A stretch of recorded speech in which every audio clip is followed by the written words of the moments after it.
todos los consumidores empezamos a tener los mismos gustos y, lo que es peor, las mismas necesidades. Las grandes empresas realizaban los mismos procesos para vendernos a todos de la misma manera. Esto fue lo que se llamó globalización. Como yo represento una empresa de traducciones, voy a decir que el término globalización es un error de traducción de alguien que lo hizo mal. En español, globalización se dice mundialización, porque the globe lo dicen los ingleses, los anglosajones, nosotros decimos el mundo, ¿vale? Pero bueno, cierro paréntesis. ¿Qué es la globalización?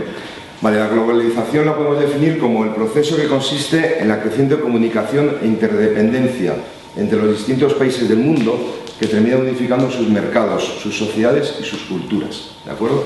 Al final es la uniformidad de todo el mundo.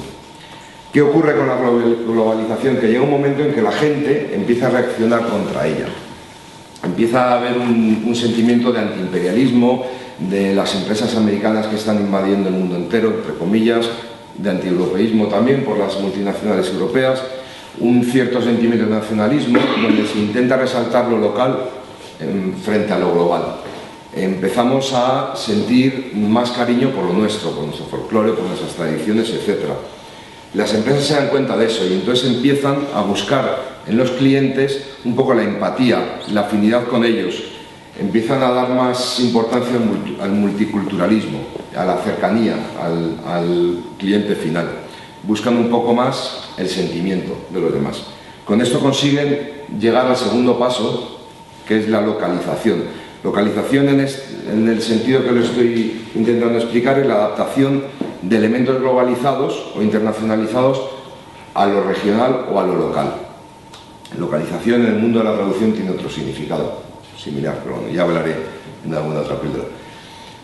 Por lo tanto, nos encontramos con dos movimientos, con dos procesos que están enfrentados entre sí, la globalización y la localización. Sin embargo, los dos tienen aspectos muy positivos que para una empresa debe considerar a la hora de vender. Y a través de eso se llega al tercer paso. El tercer paso es lo que se conoce como localización. Esto es un término que empezó a utilizarse en los años 80 en Japón. Se utilizaba el término japonés que era dokachu, pero bueno.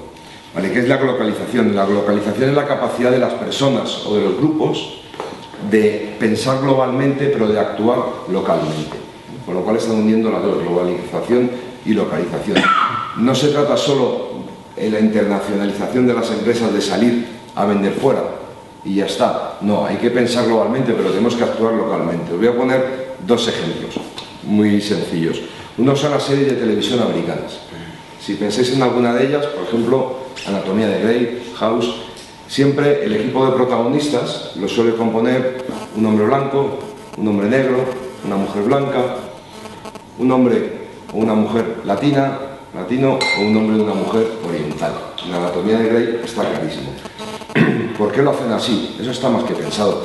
Están pensando globalmente, están creando una serie de televisión que van a vender al mundo entero y que de hecho lo vemos en el mundo entero, pero están actuando localmente para que todos nos sintamos representados por esos personajes. En la Anatomía de Grey estoy convencido que hay un montón de orientales que lo ven solamente porque se sienten representados porque la protagonista es oriental, ¿de acuerdo? Por supuesto con el hombre de color, etcétera, ¿vale? Y no hablemos de afinidades sexuales. Sí, cada vez más empieza a entrar también algún homosexual en esas partes, pero entra todavía muy de refilón y es lo mismo, ¿vale? Hay que llegar hay que llegar a conseguir la empatía de muchos grupos de personas, ¿vale? Os voy a poner otro ejemplo completamente distinto, que es Mitsubishi. Mitsubishi es una empresa fabrica un montón de cosas, entre otras coches. Su coche bandera, durante mucho tiempo, fue lo que en España se llama el Mitsubishi Montero. Solamente se conoce como Montero en los países hispanohablantes y en Estados Unidos. En el resto del mundo se llama Mitsubishi Pajero. Cuando se llama pajero porque hay un tipo de leopardo que es el leopardo pajero, que no sé, para los mal pensados. ¿Qué ocurrió? Mitsubishi pensó globalmente y fabricó un coche donde unas piezas las fabricaban en un sitio, otras en otro, el ensamblaje lo hacía en otro sitio.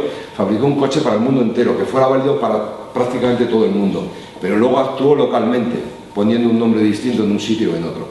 Si hubiera vendido en España o en Hispanoamérica ese coche con el nombre de pajero, habría vendido muy poco. Por lo tanto, la conclusión a la que tenemos que llegar, y ya termino, es que nosotros, a la hora de salir a vender fuera, para solucionarla, para salir de la crisis, tenemos que vender fuera, o a la hora de ayudar a las empresas a que vendan fuera, no tenemos que ayudarlas a internacionalizarse, tenemos que ayudarlas a localizarse.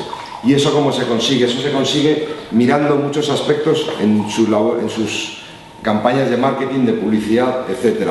Por ejemplo, tipo colores, expresiones, cuestiones religiosas, cuestiones políticas, aspectos culturales, etc. Todo eso hay que mirarlo muy bien a la hora de construir un sitio web, a la hora de realizar unos folletos, a la hora de intentar vender algo, incluso a la hora de poner las imágenes.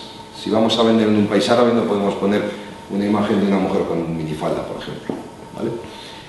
¿Cómo conseguimos eso? Conclusión final, lo conseguimos dando siempre el diseño, la redacción y la traducción a profesionales que realmente sepan lo que están haciendo, no solamente que sepan diseñar, que sepan redactar o que sepan traducir, sino que sepan diseñar, redactar y traducir localizando y adaptando para los mercados donde vamos, para que las empresas de verdad piensen globalmente pero actúen en local. Chao.